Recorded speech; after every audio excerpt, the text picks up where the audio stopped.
ತಾನೇ ಶುರುವಾಗುತ್ತಲ್ಲ, ನಿಮ್ಗಾಗಲೇ ಡಿಮಾಂಡ್, ಸ್ವಾಮಿ ಇಂಜೆಕ್ಷನ್ ಜಪ್ತಿ ಕೊಡಿಸಿ ಸ್ವಾಮಿ ಬಂದ್ಬಿಡ್ತಾರೆ ಹಳ್ಳಿಯವರು. ಏನು ಸ್ವಾಮಿ ಬೇಕಾದಾಗಲೇ ಸ್ವಾಮಿ ಒಂದು ಇಂಜೆಕ್ಷನ್ ಜಪ್ತಿ ಕೊಡಿಸ್ಬಿಡಿ ಅಂತಾರೆ. ಹೌದಾ? ಅವ್ನು ಕಷ್ಟ ಅವ್ರಿಗೆ ಗೊತ್ತಿರುತ್ತೆ. ಒಂದು ಕ್ರಿಮಿನಲ್ ಕೇಸ್, ಮರ್ಡರ್ ಕೇಸ್ ಅಕಸ್ಮಾತ್ ಯಶಸ್ವಿ ಆಗ್ಬಿಟ್ರು ಪ್ರಾಸಿಕ್ಯೂಷನ್ ಅಂದ್ರೆ ಡೆತ್ ಪೆನಾಲ್ಟಿ ಆಗ್ಬೋದು, ಆಗ್ಲಿಲ್ಲ ಅಂದ್ರೆ ಲೈಫ್ ಇಂಪ್ರಿಸನ್ಮೆಂಟ್. ಕೆಲವು ಸರ್ತಿ ಏನೂ ಮಾಡೋಕ್ಕಾಗೋದಿಲ್ಲ, ಆಯ್ತು death penalty at least life imprisonment ಯಾರು ಮಾಡಿಸ್ಕೋಷ್ಟು ಟು ಹಿಯರ್ ರಿಗಾರ್ಡಿಂಗ್ ಸೆಂಟೆನ್ಸ್ ಮೇಲೆ ಹೇಳಬೇಕಾ? ದೊಡ್ಡದಲ್ಲ ಕೆಲಸ ಅದು. ನಮಗೆ ನನ್ನ ಅನುಭವದಲ್ಲಿ ಹೇಳ್ತೀನಿ, ಬೇಕಾದ್ರೆ ಕ್ರಿಮಿನಲ್ ಕೇಸಲ್ಲಿ ಪ್ರಾಕ್ಟೀಸ್ ಮಾಡ್ತಿರೋರು ಸುಮಾರು 40ರಿಂದ 50 ಕೇಸ್ಗಳಲ್ಲಿ, ಮರ್ಡರ್ ಕೇಸ್ಗಳಲ್ಲಿ ಅದು 304 ಪಾರ್ಟ್ 1 ಪಾರ್ಟ್ 2ಗೆ ಪಾರ್ಟ್ 1 ಆರ್ ಪಾರ್ಟ್ 2ಗೆ ಬರುತ್ತೆ, ನೋಡಿ ಬೇಕಾದ್ರೆ. ಹೌದಾ? ಚಾರ್ಜ್ ಶೀಟ್ ಹಾಕುವಾಗ 302ಗೆ ಹಾಕ್ಬೇಕಪ್ಪ, ಹಾಕಿರ್ತಾರೆ. ಆದರೆ ನಿಮ್ಗೆ ಎವಿಡೆನ್ಸ್ ಅಲ್ಲಿ ಬಂದಾಗ ಸಡನ್ ಅಂಡ್ ಗ್ರೇವ್ ಪ್ರೊವೊಕೇಶನ್, ಇಬ್ರು ಒಟ್ಟಿಗೆ ಹೋಗ್ತಾ ಇರ್ತಾರೆ, ದಿನ ಕುಡಿಯೋಕೆ ಹೋಗ್ತಾ ಇರ್ತಾರೆ, ಅವತ್ತು ಕುಡಿಯೋಕೆ ಹೋಗ್ತಾರೆ, ಕುಡ್ಕೊಂಡು ಬರುವಾಗ ಅವನೇನು ಅಂತ ನೀವು ತೆಗೆದು ಅವನ್ನ ವೃಷಣಕ್ಕೆ ಬಂದು ಬಿಡ್ತಾನೆ, ಅವನೆಲ್ಲ ಸತ್ತು ಹೋಗ್ತಾನೆ. ಅವನಿಗೇನು ಇಂಟೆನ್ಷನ್ ಇಲ್ಲ, ಏನಿಲ್ಲ, ಗೊತ್ತಿದ್ದೆ ಬರೀನೆ say under the influence of alcohol. 304 ಬರಬೇಕು. ಭಾಳ ಅಂದ್ರೆ ಅವ್ನು 5 ವರ್ಷ ಇರ್ತಾನೆ ಒಳಗಡೆ. ಅವಾಗ ಏನು ಕೇಳಬೇಕು? ಸ್ವಾಮಿ 5 ವರ್ಷಕ್ಕೆ ಮಾಡಿ ಮುಗಿಸ್ಬಿಡಿ ಸ್ವಾಮಿ ಅನ್ಬೇಕು. ಅದೇ ಆರ್ಗ್ಯುಮೆಂಟ್ ಮಾಡ್ಬೋದಲ್ಲ. Even to have a lesser sentence is a good relief for him. 326 ಎಷ್ಟೋ ಸರ್ತಿ, ಹೌದಾ? 326 ಒಂದು ಹುಡುಗೋಲು ಹೊಡೆದು ಬಿಟ್ಟಿರ್ತಾನೆ ಅಂತ ಇಟ್ಕೊಳ್ಳಿ, ಅದು ಮೂಳೆ ಬಿಡಿದೋಗಿರುತ್ತೆ ಅಂತ ಡಾಕ್ಟರ್ ಒಪಿನಿಯನ್ ಕೊಡ್ತಾನೆ. ಆಮೇಲೆ ಅಲ್ಲೆಲ್ಲ ಆರ್ಕರ್ಗೂ ಡಾಕ್ಟ್ರು ಹಾಸನಕ್ಕೆ ರೆಫರ್ ಮಾಡಿರ್ತಾರೆ. ಇವರು ಇಲ್ಲೆಲ್ಲ ಎಕ್ಸ್ರೇ ತೆಗೆದು ಎಲ್ಲ ಕಳಿಸಿರ್ತಾರೆ. ಆ ಎಕ್ಸ್ರೇನೇ ಇರೋದಿಲ್ಲ. ಎಕ್ಸ್ರೇ ಇಲ್ದಲ್ಲೇ ನೀವು ಹೆಂಗಪ್ಪ 326 ಕೊಡ್ತೀರಾ? 324ಗೆ ಆರ್ಗ್ಯುಮೆಂಟ್ ಮಾಡ್ಬೋದಾ? 324ಗೆ ಆರ್ಗ್ಯುಮೆಂಟ್ ಮಾಡಿದ್ರೆ PO ಆಕ್ಟ್ ಹಾಕಿಸ್ಬೋದಾ? ಬೇಡ, ಕೊನೆಗೆ ದಂಡ ಹಾಕಿಸ್ಬೋದಾ? PO ಆಕ್ಟ್ಗೂ ಆರ್ಗ್ಯುಮೆಂಟ್ ಮಾಡಬೇಕು. ಯಾಕೆ ಆರ್ಗ್ಯುಮೆಂಟ್ ಮಾಡಬೇಕು ಅಂದರೆ, ಏನೋ ಅಕಸ್ಮಾತ್ ಹಳ್ಳಿಯಲ್ಲಿ ಹೋಗಿ ಏನೋ ಸಣ್ಣ ಪುಟ್ಟ ಜಗಳ ಗಲಾಟಿ ಮತ್ತೊಂದು ಆಗ್ತಾ ಇರುತ್ತೆ. ನಾಳೆ ಇವ್ರಿಗೆ ಇಲ್ಲಿ ಹಾಕಿ 10 ರೂಪಾಯಿ ದಂಡ ಹಾಕಿದ್ರು ಒಂದು ಕನ್ವಿಕ್ಷನ್ ಇರ್ತಾನೆ. ಅವನು 10 ದಿವಸ ಜೈಲಲ್ಲಿ ಇರಲಿ ಅಥವಾ 10 ರೂಪಾಯಿ ದಂಡ ಹಾಕಿದ್ರು ಕನ್ವಿಕ್ಷನ್, ಸೆಂಟೆನ್ಸ್ ಆಗೋಯ್ತು. Sentence of fine, sentence of imprisonment. ನಾಳೆ ಅವನು ಅದು ಪೊಲೀಸ್ ಕೆಲಸಕ್ಕೆ ಹಾಕ್ತಾನೆ, ಮತ್ತೊಂದಕ್ಕೆ ಹಾಕ್ತಾಗ ಇಂಥ ಕೇಸ್ನಲ್ಲಿ ಇವ್ರಿಗೆ CC ನಂಬರ್ ಇರಲಿ, ಕನ್ವಿಕ್ಷನ್ ಆಗಿದೆ ಅಂತ ಬರೆದ್ಬಿಡ್ತಾರೆ, ಮುಗಿದೋಗಿದ್ದ ಕೆಲಸ. ನಾನು ಅಡ್ಮಿನಿಸ್ಟ್ರೇಟಿವ್ ಟ್ರೈಬ್ಯುನಲ್ ಇದ್ದಾಗ ಹೀಗೆಲ್ಲ ಬರೋದು ರಿಜೆಕ್ಟ್ ಮಾಡಿದಾಗ ನಾನು ಆ ಕೇಸ್ಗಳನ್ನೆಲ್ಲ ನೋಡಿ ಏನೋ ಒಂದು ರಿಲೀಫ್ ಮಾಡಿ, no no is not a threat to the society, ಏನೋ ಅವಾಗ ಚಿಕ್ಕ ವಯಸ್ಸಿನಲ್ಲಿ ಆಗಿದ್ದಂಥದ್ದು ಇದು ಆಗಿದ್ದಂತೇಳಿ ಅದು ರಿಲೀಫ್ ಕೊಟ್ಟು ಅವ್ರಿಗೊಂದು ಆರ್ಡರ್ ಮಾಡಿ ಹೀಗೆಲ್ಲ ಕೊಡಿಸುವಂಥ ಸಂದರ್ಭಗಳು ಬರ್ತಾ ಇತ್ತು ನಾವು ನೋಡಿದಾಗ. ಇದು ಒಂದೆರಡು. ಏನಂದ್ರೆ ನಮ್ಮ ವಿಶಾಲದವರು ಮಂಡ್ಯದಲ್ಲಿದ್ದಾಗ ಅಲ್ಲೊಬ್ರು ಬರ್ತಿದ್ರು, ಬಸವರಾಜ್ ಅಂತ, ಬರೀ ಸಿವಿಲ್ ಕೇಸ್ನವರು. ಸಿವಿಲ್ ಕೇಸೇ ನಡೆಸೋರವರು, ಕೃಷ್ಣೇಗೌಡರಂಗೆ ಸಿವಿಲ್ ಚೆನ್ನಾಗಿ ಮಾಡೋರವರು. ಸರಿ, ಒಂದು ದಿವಸ ನಾನು ಅಲ್ಲಿಂದ ಟ್ರಾನ್ಸ್ಫರ್ ಆಗೋಕ್ಕೆ 1 ತಿಂಗಳು ಮುಂಚೆ ಬಂದರು. ಒಂದು ಕ್ರಿಮಿನಲ್ ಅಪೀಲ್ ಆರ್ಗ್ಯುಮೆಂಟ್ ಮಾಡಬಳ್ಳಿ, ಅದರಲ್ಲಿ 326ಗೆ 2 ವರ್ಷ ಹಾಕಿಬಿಟ್ಟಿದ್ದಾರೆ, ರಿಗ್ರೆಸ್ ಇಂಪ್ರಿಸನ್ಮೆಂಟು 5,000 ರೂಪಾಯಿ ದಂಡ ಹಾಕಿದ್ದಾರೆ. ಬಂದರು, ಸರ್ ಏನ್ರಿ ಬಸವರಾಜು ಕ್ರಿಮಿನಲ್ ಅಪೀಲ್ ಇಟ್ಕೊಂಡ್ಬಂದ್ಬಿಟ್ಟಿದ್ದಾರಲ್ರಿ ಅಂತೆ. ಇಲ್ಲ ಸ್ವಾಮಿ, ನಾವು ನೋಡ್ತೇನೆ ಅದೇನೋ ಕನ್ವಿಕ್ಷನ್ ಆಗಿದೆ, ಗೊತ್ತಿರೋರು ನನಗೆ ಕಳಿಸ್ಕೊಟ್ಬಿಟ್ರು ಸ್ವಾಮಿ, ನಾನು ಯಾವುದೋ ನಡ್ತೀನಿ. ಆಯ್ತು ಆರ್ಗ್ಯುಮೆಂಟ್ ಮಾಡಿ ಅಂತೆ. ಸ್ವಲ್ಪ ಶುರು ಮಾಡಿ ಒಂದು 15-20 ನಿಮಿಷ ಮಾಡಿದ್ರು, 1:50 ಆಯಿತು. ನಾನು ಅವ್ರು ಆರ್ಗ್ಯುಮೆಂಟ್ ಮಾಡಿದಾಗ ಹಿಂಗೆ ನೋಡ್ತಾ ಇದ್ದೆ. PW1 ತಾನೇ ಮುಖ್ಯ. ಅದರಲ್ಲಿ ಕೇಸ್ ಏನಪ್ಪ ಅಂತ ಹೇಳಿದ್ರೆ, 5 ಜನ ಅಕ್ರಮ ಕೂಟ ಕಟ್ಕೊಂಡ್ರು, ಕೂಗಿಕೊಂಡು ಬಂದು ಒಬ್ಬನ ಹತ್ರ ಕುಡುಗೋಲಿತ್ತು, ನನ್ನ ಜಮೀನೊಳಗಡೆ ನುಗ್ಗಿ ಹೊಡೆದ್ರು. ಅದರಿಂದ ನನಗೆ ಕೈ ಬೆರಳು ಮುರಿದು ಹೋಯಿತು, ಕುಡಿದು ಗುಳ್ಳು ಹೊಡೆದು ಕೈ ಮುರಿದು ಹೋಯ್ತು. ಮೆಡಿಕಲ್ ಎವಿಡೆನ್ಸ್ ಇದೆ, ಫ್ರ್ಯಾಕ್ಚರ್ ಆಗಿದೆ, ಎಲ್ಲ ಎವಿಡೆನ್ಸು ಇದೆ, 326ಗೆ ಆಗಿದೆ. ಸುಮ್ಮನೆ ನೋಡ್ತಾ ಇದ್ರೆ PW1 ಹೇಳ್ತಾನೆ ಅದರಲ್ಲಿ ಅಂದರೆ, PW1 ಏನು ಹೇಳೋದು, ಸ್ವಾಮಿ ನಾನು ಯಾವ ಜಮೀನಲ್ಲಿ ಇದ್ನೋ, ನಾನು ಮತ್ತು ನಮ್ಮ ಸ್ನೇಹಿತರು ನಿಂತಿದ್ದಲ್ಲ, ಇದಕ್ಕೆ ನುಗ್ಗಿದ್ರಲ್ಲ, ಈ ಜಮೀನು ಅಕ್ಯೂಸ್ ನಂಬರ್ 1 ತಾಯಿದು, ಅವ್ರು ನನ್ನ ಹತ್ರ ಸಾಲ ತಗೊಂಡಿದ್ರು, ಆ ಸಾಲಕ್ಕೆ ಬಡ್ಡಿ ಕೊಡೋಕ್ಕಾಗಲ್ಲ, ನೀನೇ ಬಳಕೋ ಅಂತ ನನಗೆ ಬಿಟ್ಕೊಟ್ಬಿಟ್ಟಿದ್ರು.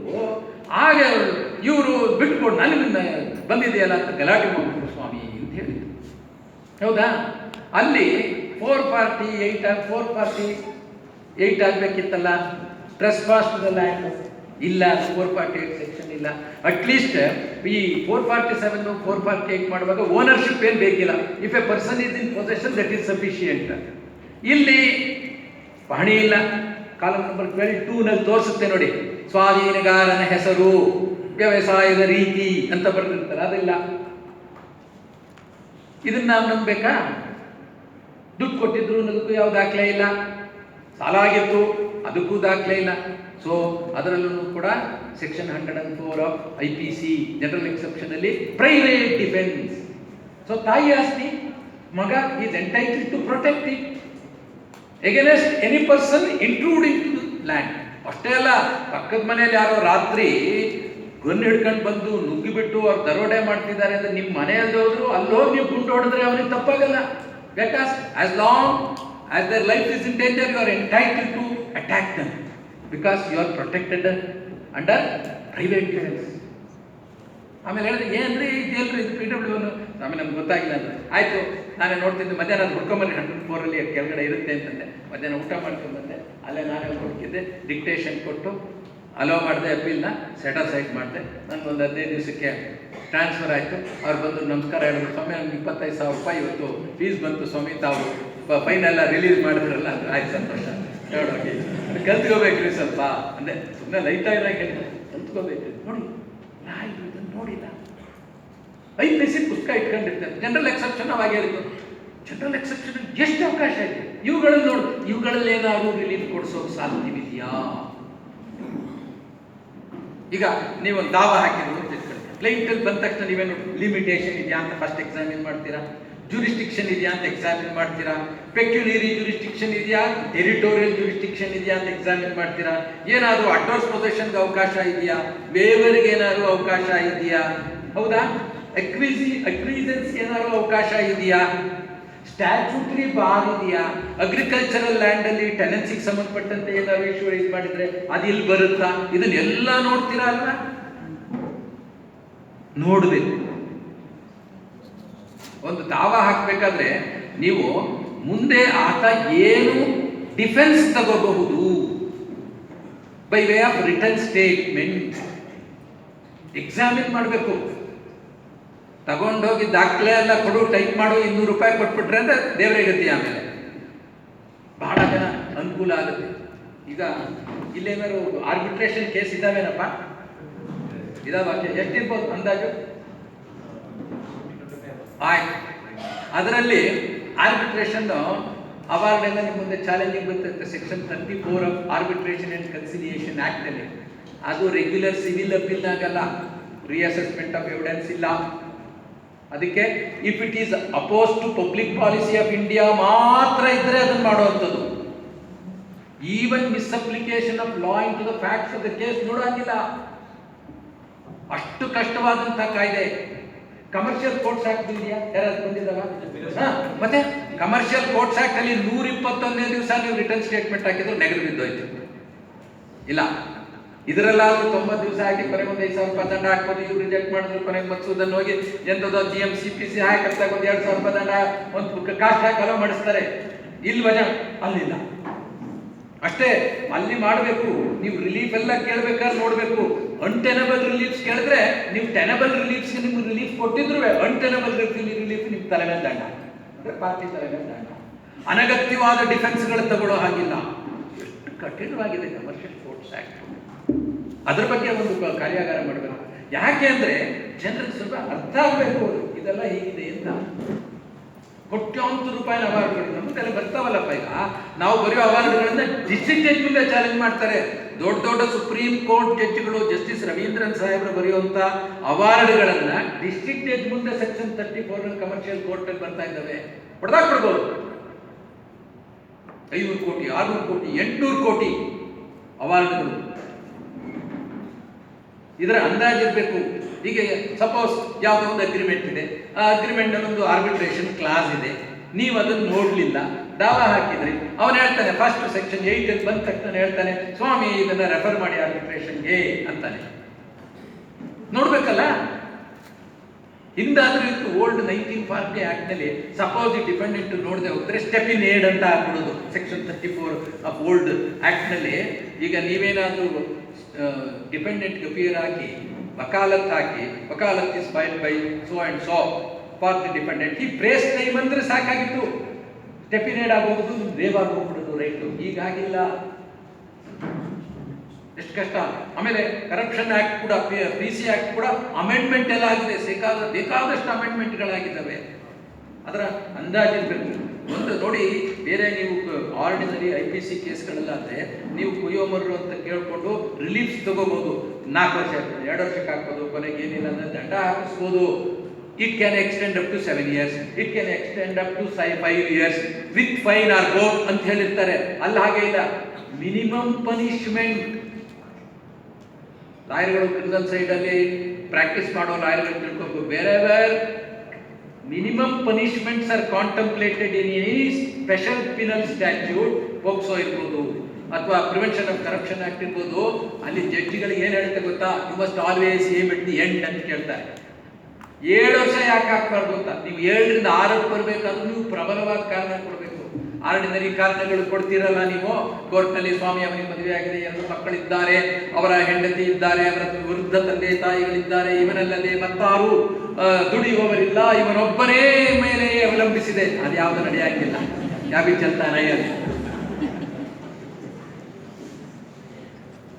ಅದಕ್ಕೆ ಹೇಳಿದ್ದಾರೆ ಪ್ರಿಸಂಪ್ಷನ್ ಜಸ್ಟಿಸ್ ಅಮಿತಾವ್ ರಾಯ್. ಮುಂದಿನ ಸಾಕು ಬಂದಾಗ ನಾನೆಲ್ಲ ಕೆಲವು ಆರ್ಟಿಕಲ್ಸ್ ಬರೆದಿದ್ದೀನಿ, ಒಂದು ಸೆಟ್ ಕೊಡ್ತೀನಿ, ಇವತ್ತು ಒಂದು ತಗೊಂಬಂದಿದ್ದೀನಿ, ನನ್ನ ಇದರಲ್ಲಿ ಹಾಕ್ಕೊಂಡು ಕೊಡ್ತೀನಿ ಅವ್ರಿಗೆ. ಬಹಳ ಈಗ ಅದಕ್ಕೆ ಹೇಳ್ತಾರೆ ರಿವರ್ಸ್ ಬರ್ಡನ್ ಅಂತ ಕರೀತಾರೆ. ಈಗ 138 ನೆಗೋಷಿಯಬಲ್ ಇನ್ಸ್ಟ್ರೂಮೆಂಟ್ಸ್ ಆಗ್ತಲ್ಲಪ್ಪ, ಬರ್ಡನ್ ಯಾರ್ಯಾರಪ್ಪ? ಪ್ರಿಸಂಪ್ಷನ್ ಏನು? A cheque is negotiable instrument is deemed to have been issued for consideration. Presumption ಇದೆ, ಇನಿಷಿಯಲ್ ಪ್ರಿಸಂಪ್ಷನ್ ಇದೆ. ಆ ಪ್ರಿಸಂಪ್ಷನ್ ಅನ್ನು ರಿಪೋರ್ಟ್ ಮಾಡಬೇಕು. ಹೇಗೆ ರಿಪೋರ್ಟ್ ಮಾಡ್ತಕ್ಕಂಥದ್ದು? ಅವನೇ ಸಾಕ್ಷಿ ಕಟ್ಟೆಗೆ ಹತ್ತಿ ಹೇಳ್ಬೇಕಾ ಅಥವಾ ಎಫೆಕ್ಟಿವ್ ಕ್ರಾಸ್ ಎಕ್ಸಾಮಿನೇಷನ್ ಮಾಡಬೇಕಾ ಅಂತೆಲ್ಲ ಇದೆ. ಎಫೆಕ್ಟಿವ್ ಕ್ರಾಸ್ ಎಕ್ಸಾಮಿನೇಷನ್ ಮಾಡಿದ್ರು ಸಾಕು, the case of the complaint can be effectively demolished. But ಈ ಪ್ರಿಸಂಪ್ಷನ್ ಇದೆ. 304B ಇದೆ. ಹೌದಾ? ಮದುವೆಯಾಗಿ 7 ವರ್ಷದ ಒಳಗಡೆ ಅವಳು ತೀರಿ ಹೋದ್ರೆ, ಗಂಡನ ಮನೆಯಲ್ಲಾರು ತೀರೋಗ್ಲಿ, ಅವ್ರ ಮನೆಯಲ್ಲಾರು ತೀರೋದ್ರು ಕೂಡ ಪ್ರಿಸಂಪ್ಷನ್ ಏನು ಅಂದ್ರೆ she is died out of torture relating to dowry. ಅಲ್ಲಿ ಒಂದೇ ಒಂದು ಏನಪ್ಪಾ ಅಂತಂದ್ರೆ ಸೂನ್ ಬಿಫೋರ್ ಹರ್ ಡೆತ್ ಅನ್ನೋದೊಂದಿದೆ. ಟಾರ್ಚರ್ ಶುರುವಾಗಿತ್ತು ಅಂತ, ಅದು ಸೂನ್ ಬಿಫೋರ್ ಡೆತ್ ಅಂದ್ರೆ ಏನು, ಎಲ್ಲ ಫ್ಯಾಕ್ಟ್ಸ್ ಸರ್ಕಮ್ಸ್ಟೆನ್ಸಸ್ ಅಲ್ಲಿ ಹೋಗ್ತದೆ. Presumption 112 of evidence act. ಗಂಡ ಹೆಂಡತಿಯ ಸಂಬಂಧದಲ್ಲಿ ಮಗು ಹುಟ್ಟಿದ್ರೆ ಮತ್ತು ಅವರು ಡೈವರ್ಸ್ ಆಗಿ 189 ದಿವಸಗಳು ಕಳೆದಿಲ್ಲ ನಂತರ ಅಂತ ಹೇಳಿದ್ರೆ ಪ್ರಿಸಂಪ್ಷನ್ ಶಲ್ ಪ್ರಿಸ್ಯೂಮ್ ಅಂತ ಇದೆ, ಮಗು ಇವ್ರ ಸಂಬಂಧದಲ್ಲೇ ಹುಟ್ಟಿದ್ದು. DNA ಅಪ್ಲಿಕೇಶನ್ ಆಗ್ತಾರೆ. ಹೌದಾ? ಎಷ್ಟು ಕಷ್ಟ ಅದು. DNA ಎದುರುಗಡೆ ಸ್ವಾಮಿ ವಿರೋಧ ಮಾಡೋದು, ಸ್ವಾಮಿ ಇದು ಆರ್ಟಿಕಲ್ 21 ಕಾನ್ಸ್ಟಿಟ್ಯೂಷನ್ ಪ್ರೈವಸಿ ಸಂಬಂಧಪಟ್ಟದ್ದು ಸ್ವಾಮಿ, ಈ ಅಧ್ಯಯನ ಮಾಡಬೇಡಿ ಅಂತ ಹೇಳ್ತಾರೆ. ಅದಕ್ಕೆ ಹೇಳ್ತಾರೆ ಹಾಗಲ್ಲ ಸ್ವಾಮಿ, ಇದು ಪ್ರೈವಸಿ ಪ್ರಶ್ನೆ ಬರೋದಿಲ್ಲ, ಇದು ಬಿಟ್ಟು ಬೇರೆ ಬೇರೆ ತಿಳ್ಕೊಳ್ಳೋಕೆ ಸಾಧ್ಯವೇ ಇಲ್ಲ. Because I am alleging that he had access to me and as a result of that physical access the child is born. ಅವಾಗ ಕೊಡಬೇಕು ಬಿಡಬೇಕು. ಯಾಕೆಂದ್ರೆ ಅಲ್ಲಿ ಪ್ರಶ್ನೆ ಏನಾಗುತ್ತೆ, ಬಾಸ್ಟರ್ಡ್ ಅಂದ್ರೆ ಒಂದು ಮಗುವಿಗೆ ನೋಡಿ ಪಾಪ ಆ ಮಗು ಏನು ತಪ್ಪು ಮಾಡಿಲ್ಲ, ಆದರೆ ಅದರ ಮೇಲೆ ಸ್ಟಿಗ್ಮಾ ಆಗಿರ್ತದೆ. ಸೊ ಇವೆಲ್ಲ ಕಂಪೀಟಿಂಗ್ ಫ್ಯಾಕ್ಟರ್ಸ್ನ ಆ ಒಂದು ಸಣ್ಣ ಅರ್ಜಿಯನ್ನ ಅಂಗೀಕರಿಸ್ಬೇಕಾದ್ರೆ ನ್ಯಾಯಾಧೀಶರಿಗೆ ಬಹಳ ತುಂಬ ಕಷ್ಟದ ಒಂದು ಸಂದರ್ಭ. ನಿಮಗೂ ಕಷ್ಟನೇ, ಎರಡೂ ಕಡೆ ಎಷ್ಟೆಷ್ಟು ಆಯಾಮಗಳಿದ್ದಾವೆ ನ್ಯಾಯ ತಿಳ್ಕೊಳ್ಬೇಕಾದಂಥದ್ದನ್ನು. ತುಂಬ ಕೇಸುಗಳಿದ್ದಾವೆ. ಒಂದು ಎಕ್ಸಿಕ್ಯೂಷನ್ ಅಲ್ಲಿ ಕೂಡ ಯಾರು JDRಗೆ ಅಪಿಯರ್ ಆಗ್ತಾರೆ ಅವ್ರಿಗೆ ಬಹಳ ಕಷ್ಟದ ಕೆಲಸ. There is a decree is unexecutable one. ಯಾವ ರೀತಿ ಮಾಡ್ತೀರಾ? ಇಲ್ಲೇ MS ಕೃಷ್ಣೇಗೌಡ್ರಿಗೆ ಗೊತ್ತು, ಏನೋ ಮಂಜುನಾಥ್ ಮೂರ್ತಿ ಗೊತ್ತಿಲ್ಲ, ಇನ್ಯಾರು ಚನ್ನಬಸವೇಶ್ವರಿಗೆ ಗೊತ್ತು, ಶ್ರೀಕಂಠರಾವ್ ಅಂತಿದ್ರು ಇಲ್ಲೊಬ್ರು. ಯಾರು ಗೊತ್ತಾ ಶ್ರೀಕಂಠರಾವ್ ನೋಡಿದ್ರೆ ಕೈ ಎತ್ರಿ. ಅವರು ಜಯದೇವಗೌಡರಿಗೆ ಗೊತ್ತು, ಚನ್ನಬಸವೇಶ್ವರಿಗೆ ಗೊತ್ತು. ಕೇಳಿ ಅವ್ರು ಒಂದು ಕಟ್ಟಿಟ್ಕೊಳ್ತಾ ಇಲ್ಲ, ಬರೀ ಅವ್ರು JDRಗೆ ಅಪಿಯರ್ ಆಗ್ತಾ ಇದ್ರು. ಅವ್ರು ಏನ್ ಮಾಡ್ರ, ಅವ್ನೊಂದು ಬರೆದು ಕೊಟ್ಬಿಟ್ಟಿದ್ರು. ಹೀಗೆ ಅವತ್ತು 20 ರೂಪಾಯಿನೋ 10 ರೂಪಾಯಿನೋ 25 ರೂಪಾಯಿನೋ ಅಷ್ಟೇ ಗೊತ್ತಾಯ್ತು, ಕಡಿಮೆ ಅಂತ. ಬಟ್ ಅವ್ರು ಒಂದು ಬಲ್ ಹಾಕ್ಬಿಟ್ಟಿದ್ರು, ನೀಟಾಗಿ ನೋಡ್ಬಿಟ್ಟು ಹಾಕ್ಬಿಟ್ರೆ ಅದನ್ನು ಬಿಡಿಸ್ಕೋಬೇಕಾದ್ರೆ ಕಷ್ಟ ಆಗುತ್ತೆ. ಡಿಗ್ರಿಗಳು ನಮ್ಮ ನರಸಮೂರ್ತಿಗಳಿದ್ರು, ಎಸ್ ಸಿ ನರಸಮೂರ್ತಿಗಳು ಅವ್ರ ಎದುರುಗಡೆ ಅಪಿಯರ್ ಆಗಿಬಿಡ್ತು ಅಂತದಕ್ಕೆ ಚನ್ನಬಸವೇಶ್ವರಿಗೆಲ್ಲ ಅಂದ್ರೆ ಅಷ್ಟು ಅವ್ರಿಗೆ ಯಾವ ರೀತಿ ಬ್ರೇಕ್ ಹಾಕೋರು ಅಂತ ಹೇಳಿದ್ರೆ ಎಲ್ಲ ಕಾನೂನು ಬದ್ಧವಾಗಿರೋದು. ಅವ್ರೇನು ತುಂಬ ಡಿಸಿಷನ್ ಅವೆಲ್ಲ ಸ್ವಾಮಿ ಸ್ಟ್ಯಾಚ್ಯೂಟ್ ಇದೆ, ನಾನು ಯಾಕೆ ಡಿಸಿಷನ್ ಬೇಕು ಸ್ವಾಮಿ ಎಲ್ಲ ಲಾಯರು ಸ್ಟ್ಯಾಚ್ಯೂಟ್ ಅಂತ ಆಗಬೇಕು, ಆಮೇಲೆ ಡಿಸಿಷನ್. ಗ್ರೇ ಏರಿಯಾ ಇದ್ರೆ ಮಾತ್ರ ಎಲ್ಲರೂ ಕೆಲವರು ಕಡೆ ಡಿಸಿಷನ್ನೇ ಹುಡ್ಕೊಳ್ಳೋಕೆ ಹೋಗ್ತಾರೆ. No, decision next. ಎಲ್ಲಿ ಏರಿಯಾ ಗ್ರೇ ಇದೆ, ಎಲ್ಲಿ ಗೊಂದಲ ಇದೆ ಅಲ್ಲಿ ಮಾತ್ರ ಹೈಕೋರ್ಟ್ ಏನು ಹೇಳ್ತು, ಅಲ್ಲೇನಾಯ್ತು ಪ್ರಶ್ನೆ. ಕಾನೂನು ಯಾಕೆಂದ್ರೆ ಈ ಕಾನೂನೆಲ್ಲ ಯಾಕೆ ತಯಾರು ಮಾಡಿ, ನಮ್ಮ ಪ್ರತಿನಿಧಿಗಳು ವಿಧಾನಸೌಧದಲ್ಲಿ ಕೂತು, ಪಾರ್ಲಿಮೆಂಟ್ ನಲ್ಲಿ ಕೂತು, ನಮ್ಮ ಪ್ರತಿನಿಧಿಗಳಾಗಿ the statutes are the expression of our will. So they have greater force. Supreme ಕೋರ್ಟ್ನವರು ಮೊಕದ್ದಮೆಗಳು ಬಂದಾಗ ವಿಶ್ಲೇಷಣೆ ಮಾಡಿ ಹೇಳ್ತಕ್ಕಂಥದ್ದು ಅದು ಕೂಡ ಕಾನೂನೇ. ಆರ್ಟಿಕಲ್ 141 ಆಫ್ ದಿ ಕಾನ್ಸ್ಟಿಟ್ಯೂಷನ್ ಆಫ್ ಇಂಡಿಯಾದಲ್ಲಿ ಪ್ರೆಸಿಡೆಂಟ್ ಅಂತ ಆಗುತ್ತೆ. ಅದನ್ನ ಎಲ್ಲ ನ್ಯಾಯಿಕ ಸಂಸ್ಥೆಗಳು ಕಡಾಖಂಡಿತವಾಗಿ ಚಾಚೂ ತಪ್ಪದಲೇನೆ ಅನುಸರಿಸಬೇಕಾದ ಕರ್ತವ್ಯ. ಸೊ ಆ ರೀತಿ ಡಿಸಿಷನ್ಗಳೆಲ್ಲ ಯಾವುವು? ಅದರಿಂದ ನಾವು ವಿಶ್ವಾಸಗಳು ಮತ್ತೆ ಮಧುಸೂದನ್ ಹೇಳೋದು, ನೀವೊಂದು ಅಲ್ಲಿ ನೀವು ಬೆಂಗಳೂರು ಅಕಾಡೆಮಿ ಅವ್ರು ಬೇಕಾದ್ರೆ ನಿಮ್ಮ ಇಂಡಿಪೆಂಡೆಂಟ್ ಆಗಿ ಮಾಡಿ ಒಂದು ಇಂಪಾರ್ಟೆಂಟ್ ಡಿಸಿಷನ್ಸ್ ಯಾವ್ಯಾವ. ಉದಾಹರಣೆಗೆ ವಿಲ್ ಅಂತ ಇದೆ. ವಿಲ್ ಮೇಲೆ ನೋಡೋಣ ಒಂದು ಡಿಸಿಷನ್ ಹೇಳ್ರಿ, ಬಹಳ ಲೀಡಿಂಗ್ ಡಿಸಿಷನ್ ಹೇಳ್ಬೇಡಿ. ತಿಮ್ಮಾಜಮ್ಮ ಎಷ್ಟನೇ ಇಸ್ವಿದಪ್ಪ? AR 1959 supreme court page 443.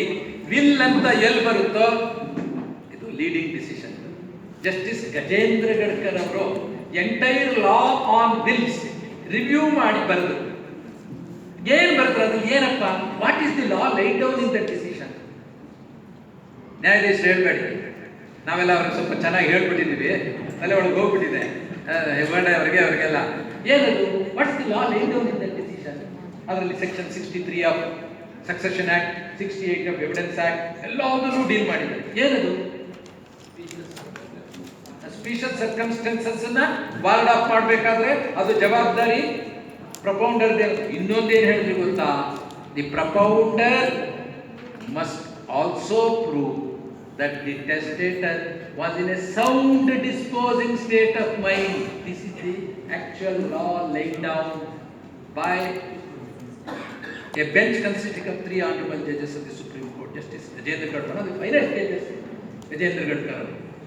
ಇವತ್ತಿನವರೆಗೆ ಒಂದು 800,000 ಕೇಸ್ಗಳಲ್ಲಿ ಸುಪ್ರೀಂ ಕೋರ್ಟ್ ಫಾಲೋ ಮಾಡಿದೆ. ಒಂದು ಪದ ಅಲ್ಲಾಡ್ಸಿಲ್ಲ. ಇದು ಲೀಡಿಂಗ್ ಡಿಸಿಷನ್. ಅದೇ ರೀತಿ section 14 of Hindu succession act, enlargement of women's right ಅಂತೀವಿ. Enlargement of women's right, restricted right blossoms into full fledged right ಅಂತ ಹೇಳ್ತೀವಿ. ಅದರಲ್ಲಿ section 14 of the Hindu succession act. ಅದರಲ್ಲಿ ತುಳಸಮ್ಮ ಅಂತ AR 1977 ಸುಪ್ರೀಂ ಕೋರ್ಟ್ ತುಳಸಮ್ಮ ಅಂತ ಕೇಸು. ಜಸ್ಟಿಸ್ ಫಜಲ್ ಅಲಿ ಅವರು ಮುಸಲ್ಮಾನರಾದ್ರೂ ಕೂಡ ಹಿಂದೂ ಧರ್ಮದ ಬಗ್ಗೆ ದೀರ್ಘವಾದ ಅಧ್ಯಯನ ಮಾಡಿ ಒಂದು ಒಳ್ಳೆ ಜಡ್ಮೆಂಟ್ ಬರ್ಬಿಟ್ಟಿದ್ದಾರೆ. ಬಹಳ ಅತ್ಯುತ್ತಮ ಬರೆದಿದ್ದಾರೆ ಫಜಲ್ ಅಲಿ ಅವರು ಬಹಳ. ಸೊ ಅದನ್ನ ನಾವು ಗೊತ್ತಿದ ಮೇಲೆ ಸ್ಟ್ಯಾಂಡರ್ಡ್ ಡಿಸಿಷನ್ಸ್ ಇಂಥದನ್ನ ಲಿಸ್ಟ್ ಮಾಡಿ ಕೊಡಬೇಕು. ಸಿವಿಲ್ ಕ್ರಿಮಿನಲ್ ನಲ್ಲಿ ಎಲ್ಲ ಲಾಯರ್ಗಳಿಗೂ ಅದು ಹೋಗಬೇಕು. ಎಲ್ಲ ಜವಾಬ್ದಾರಿ ಎಲ್ಲ ನೀವು ಕರೀರಿ, ನೀವು ಎಲ್ಲ ಅಡ್ವೊಕೇಟ್ಸ್ ಅಸೋಸಿಯೇಷನ್ ಪ್ರೆಸಿಡೆಂಟ್ ಕರೀರಿ, ಈ ಕೆಲಸ ಮಾಡಿದ್ದೀವಿ, ನೀವೆಲ್ಲ ಜವಾಬ್ದಾರಿ ಮಾಡಿ. ಅವ್ರಿಗೆ ಎಲ್ರಿಗೂ ಎಲ್ಲ ಲಾಯರ್ಗಳಿಗೂ ಟ್ರೈನಿಂಗ್ ಆನ್ ಕಂಪ್ಯೂಟರ್ಸ್. ಪುಟ್ಟದೊಂದು ಕಾಲ ಬರ್ಬೋದು, ಒಂದು ಎಲ್ಲರ ಹತ್ರನೂ ಒಂದು ಏನು iPad ಇದು ಆಗ್ಬೇಕು. ಇದು ನಮ್ಮ ಕರ್ನಾಟಕ ಮೊದಲಾಗಬೇಕು. ನೀವೆಲ್ಲ ಯುವಕರಿದ್ರೆ ಸ್ಯಾವಿ, ಕಂಪ್ಯೂಟರ್ ಸ್ಯಾವಿ ನೀವೆಲ್ಲ. So you should see that our lawyers also become computer savvy. ಅಲ್ಲೇ ತಕ್ಷಣ ನೋಡಿದ ತಕ್ಷಣ ಅವ್ರಿಗೆ ಹೇಳ್ಕೊಡ್ಬೇಕು. ಎಲ್ಲ ಜಡ್ಜ್ಗಳು ಕೂಡ ನಿಮ್ಮ ಕಂಪ್ಯೂಟರ್, ನಿಮ್ಮ iPad ನಿಮ್ಮ ಹತ್ರ ಇರಬೇಕು. ಹೇಳಿದ ತಕ್ಷಣ ನೀವಲ್ಲಿ ನೀವು ಹೇಗೆ ಟ್ರೈನಿಂಗಿಗೆ ತೊಗೊಂಡ್ಬಂದಿರ್ತೀರೋ ಹಾಗೇನೆ ನಮ್ಮ ಜಡ್ಜ್ಗಳನ್ನು ಕೂಡ ಅಲ್ಲೇ ಇಟ್ಕೊಂಡಿರ್ಬೇಕು. ಕೋರ್ಟ್ ಹಾಲ್ಗಳಲ್ಲಿ ಯಾಕೆ ಕೊಟ್ಟಿದೆ ನೋಡಿ, ಫ್ರೀಯಾಗಿ ಅವ್ರಿಗೆ ಇವನ್ ಸಾಫ್ಟ್ವೇರ್ ಕೂಡ ಕೊಟ್ಬಿಟ್ಟಿದ್ದಾರೆ. SEC ಸಾಫ್ಟ್ವೇರ್ ಎಲ್ಲದೂ ಕೊಟ್ಬಿಟ್ಟಿದ್ದಾರೆ. ಯಾರು ಏನು ಸರ್ಕಾರ ಯಾವುದು ಕೇಳಿದ್ರು ಸರ್ಕಾರ ಎಸ್ಪೆಷಲಿ ಕರ್ನಾಟಕ ಸರ್ಕಾರ ಜುಡಿಷಿಯರಿ ದೃಷ್ಟಿಯಿಂದ ಏನು ಕೇಳಿದ್ರು ಹೈಕೋರ್ಟ್ನಿಂದ ಬಂದರೆ, ಹೈಕೋರ್ಟು, ಲೋಕಾಯುಕ್ತ ಮತ್ತು ರಾಜಭವನ ಕೇಳಿದ್ರೆ ಯಾವತ್ತೂ ಇಲ್ಲ ಅನ್ನೋದಿಲ್ಲ ಸರ್ಕಾರದ. ಇದು ನಮ್ಮ ಅನುಭವ. ಹಾಗೆ ನಮ್ಮ ಈ ಯುವಕರಾಗಿರ್ತಕ್ಕಂಥ ನೀವು ಮತ್ತೆ ನಮ್ಮ ಕಾಶಿನಾಥ್ ಅವರು, ನೀವು ಸರ್ಕಾರದ ಜೊತೆ ಅವ್ರು ಯಾರು ಈಗ ನಮ್ಮಿರೋ ಚೀಫ್ ಮಿನಿಸ್ಟರ್, ಅವ್ರ ತಂದೆ ಬಹಳ ದೊಡ್ಡ ಸೆಷನ್ಸ್ ಅಡ್ವೊಕೇಟ್ ಆಗಿದ್ರು. SR ಬೊಮ್ಮಾಯಿ ಅವರು ಒಳ್ಳೆ ಅಡ್ವೊಕೇಟ್ ಆಗಿದ್ದಂತಾರೆ. ಅವ್ರ ಮಗ ಅವ್ರಿಗೆ ಚೆನ್ನಾಗಿ ಜ್ಞಾನ ಇದೆ.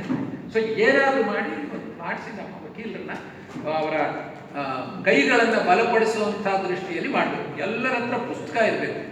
ವಕೀಲರು ಯಾರು ಶಕ್ತಿಯಾಗಿದ್ದಾರೆ, ಈಗ ನಾನು ಉದಾಹರಣೆಗೆ ನಮ್ಮ ಹರೀಶ್ ಬಾಬು ಇದ್ದಾರೆ, ಅವ್ರು ಒಳ್ಳೆ ಸೆಷನ್ಸ್ ಅವ್ರ ಕಲೀಗ್ ಹತ್ರ ಎಲ್ಲರ ಮನೆಯಲ್ಲೂ ಅವ್ರ ಪುಸ್ತಕ ಇದ್ಬಿಡ್ಬೇಕು, ಒಂದು ಸೆಟ್ ಪುಸ್ತಕ ಏನಿರಬೇಕು, ಒಂದು CPC, ಒಂದು CRPC, ಒಂದು IPC, ಒಂದು ಸ್ಪೆಸಿಫಿಕ್ ರಿಲೀಫ್ ಆಕ್ಟ್, ಒಂದು ಲಿಮಿಟೇಷನ್ ಆಕ್ಟ್, ಒಂದು ಕಾಂಟ್ರಾಕ್ಟ್ ಆಕ್ಟ್, ಆಮೇಲೆ ಒಂದು ಹಿಂದೂ ಲಾ, ಒಂದು ಮೊಹಮ್ಮಡನ್ ಲಾ, ಒಂದು ಇಂಡಿಯನ್ ಸಕ್ಸೆಷನ್ ಆಕ್ಟ್, ಒಂದು Karnataka court fees and suit valuation act, ಒಂದು ಕರ್ನಾಟಕ ಸಿವಿಲ್ ಕೋರ್ಟ್ಸ್ ಆಕ್ಟ್, ಒಂದು ಕರ್ನಾಟಕ ರೆಂಟ್ ಆಕ್ಟ್, ಇಷ್ಟು ಬಂದೆ, ಒಂದು ಪ್ರಿವೆನ್ಷನ್ ಆಫ್ ಕರಪ್ಷನ್ ಆಕ್ಟ್.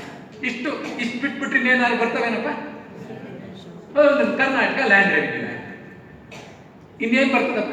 ಇಷ್ಟು ನೋಡ್ಕೊಂಡು ಆಮೇಲೆ ಮಾಡ್ತಾ ಮಾಡ್ತಾ ಮಾಡ್ತಾ ಗೊತ್ತಾಗ್ತದೆ ಒಂದು ಇಂಡಿಯನ್ ರಿಜಿಸ್ಟ್ರೇಷನ್ ಆಕ್ಟ್, ಒಂದು ಕರ್ನಾಟಕ ಸ್ಟ್ಯಾಂಪ್ ಆಕ್ಟ್ ಸೆಕ್ಷನ್ 33, 34. ಇಷ್ಟು ಬಿಡುವಾದಾಗ ಏನು ಮಾಡಿ ತಗೊಂಬನ್ನಿ, ಒಂದು ದಿವಸ ಕುತ್ಕೊಂಡು ಓದ್ಕೊತಾ ಇರಿ. ನಿಮ್ಮ ಕೇಸ್ ಮಧ್ಯಾಹ್ನ 12 ಗಂಟೆ ತಿಕ್ಕಿರುತ್ತೆ, 11 ಗಂಟೆ ಕೂತ್ಕೊಳ್ಳಿ, ಅಲ್ಲಿ ನಡೀತಾ ಇರ್ತದೆ, ನೋಡಿ ಬೇಜಾರಾದ್ರೆ ಒಂದು ನೋಡ್ತಾ ಇರಿ. ನೀವು ಕೆಳಗಡೆ ನೋಡಿದ್ರದೆಲ್ಲ ಫುಟ್ ನೋಟ್ ಹಾಕಿರ್ತಾರೆ, ಆ ಫುಟ್ ನೋಟಲ್ಲಿ ಡಿಸಿಷನ್ಸ್ ಎಲ್ಲ ಹಾಕಿರ್ತಾರೆ. ಯಾವುದು ಕಷ್ಟ ಇಲ್ಲ. ಅದಕ್ಕೆ ಹರಳಿ ರಾಮಸ್ವಾಮಿ ಅವರು ಪ್ರಿನ್ಸಿಪಾಲರಾಗಿದ್ದಾಗ ಸೀನಿಯರ್ ಸಭಾಹಿತ ಜಸ್ಟಿಸ್ ಸಭಾಹಿತ ಇದ್ದರು, VG ಸಭಾಹಿತ ತಂದೆ GN ಸಭಾಹಿತ ಅಂತ, ಗಜಾನನ ಸಭಾಹಿತ. ಅವರು ಕಾಲೇಜ್ ಮೇಟ್ರು. ಅವರು ಒಂದು ಸರ್ತಿ ಇಲ್ಲಿ ಒಂದು ಕಾಲೇಜಿನ ಯಾವುದೋ ಒಂದು ಫಂಕ್ಷನ್ನಿಗೆ ಕರೆಸಿದರು. ಅವರು ತುಂಬ ಚೆನ್ನಾಗಿ ಮಾತಾಡೋರು. ಆಮೇಲೆ ಹರಳಿ ರಾಮಸ್ವಾಮಿ ಅವರು ಒಂದು ಮಾತಾಡಿದ್ರು. ನಿಮಗೆ ನಾನು ಮಾತಾಡ್ತಿದ್ದಾಗ ಏನಪ್ಪ ಸಾಹೇಬ್ರೆಲ್ಲ ಭಾಳ ತಿಳ್ಕೊಂಡ್ಬಿಟ್ಟಿದ್ದಾರೆ ಏನು ಅಂತ. ಏನಿಲ್ಲ, ನಾವು ತಿಳ್ಕೊಂಡ್ರು, ನಮಗೂ ನಿಮಗೂ ಜಾಗ ಇರೋದೆಲ್ಲ ಒಂದೇ ಪುಸ್ತಕ, ಅಲ್ಲಿ ಓದಿದ್ರೆ ಎಲ್ರಿಗೂ ಬರುತ್ತೆ. ಅದಕ್ಕೆ ಅವರೊಂದು ಉದಾಹರಣೆ ಹೇಳಿದ್ರು. ಇಲ್ಲ ಸ್ವಾಮಿ, ತಲೆಗೆ ಹತ್ತದಿಲ್ಲ, ದಡ್ಡ ಹಾಗೆ ಹೇಗೆ ಅಂತ ಅನ್ಕೋಬೇಡಿ ನೀವು. ಈ ಕಾಳಿದಾಸ ಇತ್ತಲ್ಲ, ಕಾಳಿದಾಸನ ಪೂರ್ವ ಜನ್ಮದಲ್ಲಿ ಅವನು ಪಾಪ ಸಾಧಾರಣವಾದಂಥ ಮನುಷ್ಯ. ಒಂದು ಸರ್ತಿ ಹೀಗೆ ಒಂದು ಊರಿಂದ ಇನ್ನೊಂದು ಊರಿಗೆ ಹೋಗ್ತಾ ಇದ್ದ. ಮಟ್ಟ ಬಿಸಿಲು, ಬೋರೆ ಮೇಲೆ ನಡ್ಕೊಂಡು ಸುಮಾರು 5-6 ಮೈಲಿ ಹೋಗಿದ್ದಾನೆ. ಆಮೇಲೆ ಬಾಯಾರಿಕೆ ಆಗ್ತಾ ಇತ್ತು. ಅಲ್ಲಿ ಊರ ಹತ್ರ ಬಾವಿಯಲ್ಲಿ ಹೆಂಗಸರು ನೀರು ಸೇರ್ತಾ ಇತ್ತು. ಅವ ನೀರು ಕೊಡಿ ಅಂತ ಕೇಳಿದೆ. ಪಾಪ ಅವ್ರು ಕೊಟ್ಟರು, ಹೀಗೆಲ್ಲ ಕುಡ್ದ ಹೊಟ್ಟೆ ತುಂಬಿಕೊಂಡು. ಆ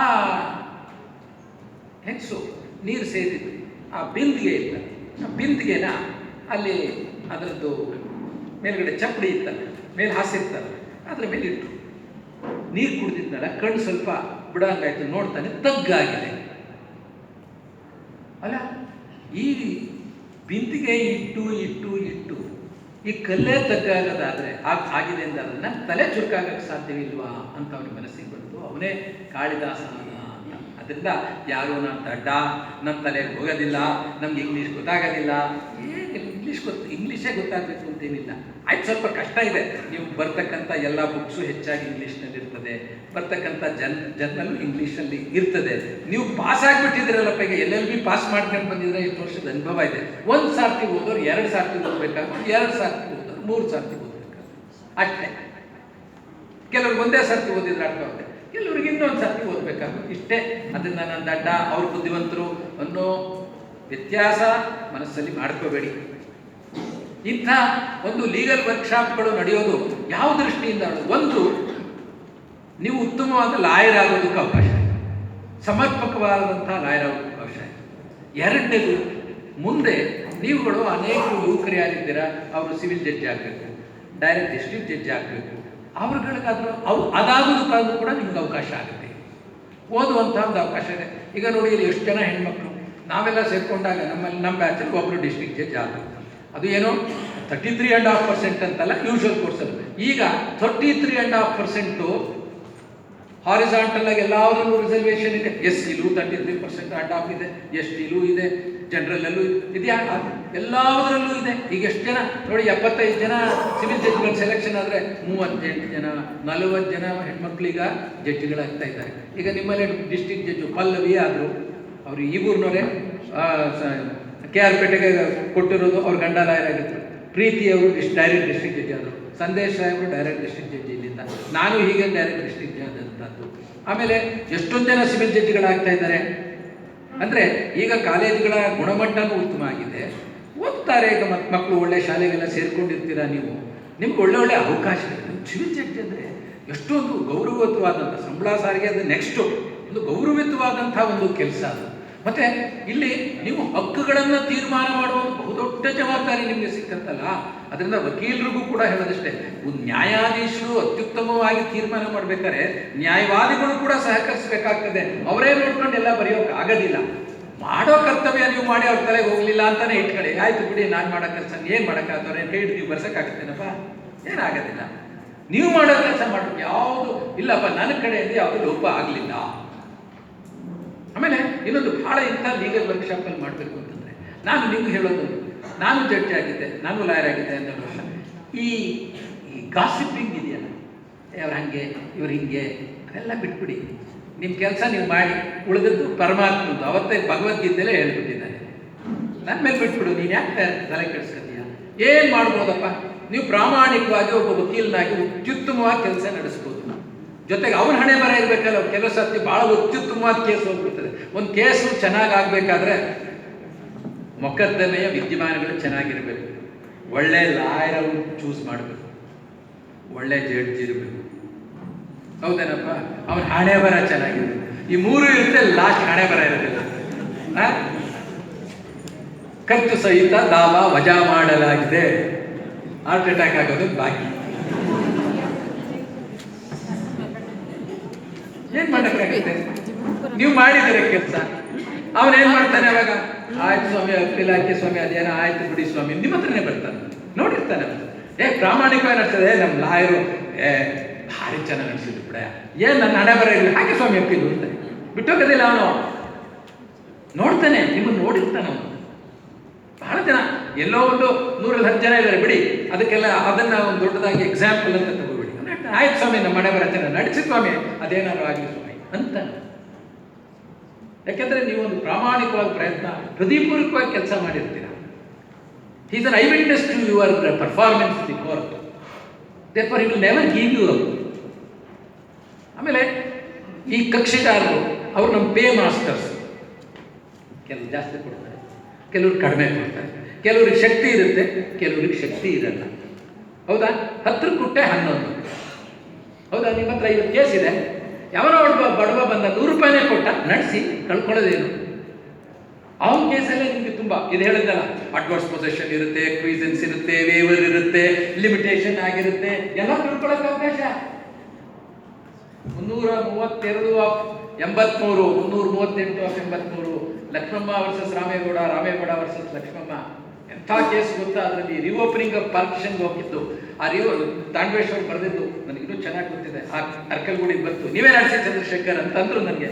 ಅವನು ಭಾಳ ಬಡವ ಚಂದ್ರಶೇಖರ್, ನೀವೇ ನಡೆಸಿದ್ರು. 330 ರಿಓಪನಿಂಗ್ ಆಫ್ ಪಾರ್ಟಿಷನ್ ಅಂದರೆ, ಒಂದು ಸರ್ತಿ ಪಾರ್ಟಿಷನ್ ಅಂದರೆ ಜನರಲ್ ಪಾರ್ಟಿಷನ್ ಆಗೋಗಿದೆ. ಮತ್ತು ರಿಓಪನಿಂಗ್ ಯಾರು ಕೇಳ್ತಾರೋ ಅವ್ರ ಮೇಲೆ ಜವಾಬ್ದಾರಿ. Reopening, when whoever seeks the reopening of the partition, burden is always, very heavy burden is always upon him. AIR 1976 1 Supreme Court page 1, Savitramma Chettiar ಅನ್ನೋ ಕೇಸಲ್ಲಿ ಹೇಳಿದ್ದಾರೆ ಮೊದಲನೆಯವರು. ಸರಿ ನಡೆಸ್ದಿ, ಎದುರುಗಡೆ ಉದಯರಂಜನ್ ಲಾಯರು. ಸರಿ, ನಾವು ಅವ್ರಿಗೇನು ಹೇಳಲಿಲ್ಲ. ಆ 1976 ಸುಪ್ರೀಂ ಕೋರ್ಟ್ ಕಂಪ್ಲೀಟ್ ಪದ ಅವರು ಹೇಳಿದ್ರು. ಚಂದ್ರಶೇಖರ್ ಚೆನ್ನಾಗಿ ನೋಡಿ ಅಂತ ಕೊಟ್ಟಿದ್ರು. ಸೊ ನಮ್ಮ ಯಾವ ಹೊತ್ತು ಬೇಕಾದ್ರೂ ಹೋಗಿ ನಾವು ಅವ್ರ ಮನೆಯಿಂದ ನಾವು ಫೈಲ್ಗಳು ತೊಗೊಂಡು ಇದನ್ನ ಡಿಸಿಷನ್ಸ್ಗಳು ತೊಗೊಂಡೋಗೋದಾಗಿತ್ತು. ಅವಾಗೇನು ಜೆರಾಕ್ಸ್ ಇರಲಿಲ್ಲ, ಪುಸ್ತಕನ ತೊಗೊಂಡು ಚೆನ್ನಾಗಿ ಓದ್ಕೊಂಡಿದ್ದೆ. ಇದನ್ನ ಎಲ್ಲೂ ಡಿಸ್ಕ್ಲೋಸ್ ಮಾಡಲಿಲ್ಲ. ನಿಧಾನವಾಗಿ ಆ ಕೆಂಚೇಗೌಡರನ್ನ ಕೇಳಿ ಮಾಡಿ ನೋಡಿ, ಇದು ಹೆಚ್ಚು ಕಡಿಮೆ 56ನೇ ಇಸ್ವಿ ಗೌರಿ ಹಬ್ಬದಲ್ವ ಅವ್ರು ಸತ್ತದ್ದು. ಹೌದು ನೋಡಿ, ನೀವು ಪಟೇಲ್ರು ಹೌದು, ಇವೆಲ್ಲ ಸುಳ್ಳು ಹೇಳಕ್ಕಿಲ್ಲ ಸ್ವಾಮಿ, ನಾನು ಸುಳ್ಳು ಹೇಳ್ತೀನ ಸ್ವಾಮಿ ನೋಡಿ, ಅಂದಾಜು ಗೌರಿ ಹಬ್ಬದ ಸಂದರ್ಭದಲ್ಲಿ ಸತ್ತದ್ದು 56ನೇ ಇಸ್ವಿ. ಹೌದು ಸ್ವಾಮಿ ಅಂತ ನಮ್ಗೆ ಅಷ್ಟೇ ಬೇಕಾದಂದ್ರೆ ಈ date after coming into force of the act ಅಂತ ಪ್ರಯರ್ ಆದ್ರೆ ಹೋಗ್ಬಿಡೋದು ಕೇಸು. ಹಾಗೂ ಮಾಡಿ ಕೇಸ್ ಅನುಕೂಲ ಆಯಿತು. Entire judgment was based on AIR 1976 1. ಅಪೀಲಲ್ಲಿ ಹೋದ್ರು, ಮತ್ತೆ ರಿಮಾಂಡ್ ಆಯಿತು, ಕೊನೆಗಾಯಿತು. ನಾನು ಜಡ್ಜ್ ಆಗಿ ಎಷ್ಟೋ ವರ್ಷಗಳು ನಾನು ರಿಟೈರ್ ಆದಮೇಲೆ ಚಂದ್ರೇಶ್ವರ ಫೋನ್ ಮಾಡೋದು, ಚಂದ್ರಶೇಖರ್ ರಾಮೇಗೌಡ ಸತ್ತೋಗ್ಬಿಟ್ಟ, ಲಕ್ಷ್ಮಮ್ಮನ ಪರವಾಗಿ ಆಯಿತು, ಆ ಕೇಸಲ್ಲಿ ಫೈನಲ್ ಡಿಗ್ರಿ ಕೊಟ್ಟರು. ನಾನು ಕೇಸ್ ನಡೆಸಿದಾಗ ಅವನಿಗೆ ಅನುಕೂಲ ಆದಾಗ ಅವನು ನನಗೆ ತಂದು ಕೊಟ್ಟಿದ್ದು 15 ಸೇರು ಹುರುಳಿ ಕಾಳು. ಕೊಡಕ್ಕೆ ಇಲ್ಲ ಅವನಂತೆ ಕೇಳ್ತೀರ. ಅರ್ಧ ಚಡ್ಡಿ ಅರ್ಧ ಹಾಕೊಂಡು ಆ ಪಂಚ ಎಷ್ಟು ದಿವಸ ಆಗ್ತಾ ಹೋಗೋದು ಹಾಕೊಂಡು ಬರ್ತಾ ಇದ್ದ. ಬಟ್ ಏನಿಲ್ಲ, ಫ್ರೂಟ್ಸ್. ಎಲ್ಲರೂ ನಿಮ್ಮ ಮುಂದೆ ಬರ್ತಾರಲ್ವಾ, ಎಲ್ಲರೂ ಏನೋ ಹೊಡೆದಾಡ್ಕೊಂಡಿರ್ತಾರೆ ಜಗಳ. ನೀವು 6 ಜನ ಕರ್ಕೊಂಡ್ಬರ್ತಾರೆ, ಹೌದಾ? ನೀವು ನೋಡಿರ್ತೀರಾ, ಇವರು ಬರೀ ಚಡ್ಡಿ ಹಾಕೊಂಡು ಬಂದಿರ್ತಾರೆ, ಬಟ್ಟೆ ಹರಿದೋಗಿರುತ್ತೆ, ತಲೆ ಟವೆಲ್ ಹಾಕೊಂಡು ಬಂದಿರ್ತಾರೆ. ಏನೋ ಊರಲ್ಲಿ ಏನೋ ಗಲಾಟೆ ಆಗುತ್ತೆ, ಏನೋ ಹೊಡೆದಾಡ್ಕೊಂಡ್ಬಿಡ್ತಾರೆ, ಟ್ರೀಟ್ಮೆಂಟ್ ಹೋಗ್ತಾರೆ, ಟ್ರೀಟ್ಮೆಂಟ್ ಆಗ್ತಾರೆ. ಕುತ್ತಿಗೆ ಪಟ್ಟು ಹೇಳ್ಕೊಂಬಂದ ನಿಲ್ಸಿರ್ತಾರೆ, ಬರ್ತಾರೆ, ಏನೋ 100 ರೂಪಾಯಿ ಕೊಡ್ತಾರೆ. ಎಷ್ಟೋ ಸರ್ತಿ 100 ರೂಪಾಯಿ ಮೇಲೆ ಬೇಲ್ ಅಪ್ಲಿಕೇಶನ್ ಕೊಟ್ಟಿದ್ರಲ್ಲೇ ನೀವು ನಡೆಸಬೇಕಾದ್ರೆ. ಬಟ್ ನಿಮ್ಗೊಂದು ಸೆಕ್ಷನ್ 324 ನಿಮ್ಗೆ ಯಾವತ್ತೂ ಸಿಕ್ಕಿದ್ದಿಲ್ಲ, ಸಿಕ್ತಲ್ಲ ನಿಮಗೆ. ಎಲ್ಲಿ ಕೊಡ್ತಾ ಇದ್ದಾರೆ ನಿಮಗೆ? You at least a got an opportunity to conduct a criminal case. ಒಂದು ಸರ್ತಿ ನೀವು ತಯಾರು ಬಿಟ್ರೆ ಗೊತ್ತಿಲ್ಲ, ನಾಳೆ ನೀವು ಬಿಕಮ್ ಫೇಮಸ್ ಲಾಯರ್. ಹೌದಾ? ಉಪ್ಪಣ್ಣವ್ರ ಹತ್ರ ಎಲ್ಲ ನೀವು section 84, 86 of Karnataka forest act ಅವ್ರ ಹತ್ರನೇ ಇರ್ತಾ ಇತ್ತು. ಸಕಲೇಶ್ಪುರ, ಆಲೂರು, ಬೇಲೂರು, ಯಾಕಂದ್ರೆ ಥರೋ ಅವ್ರೇನು ಇಷ್ಟು ಅಷ್ಟು ಎಷ್ಟು ಕೊಟ್ಟರೆ ಅಷ್ಟೇ ಒಳಗೆ ಹಾಕ್ತಾರೆ.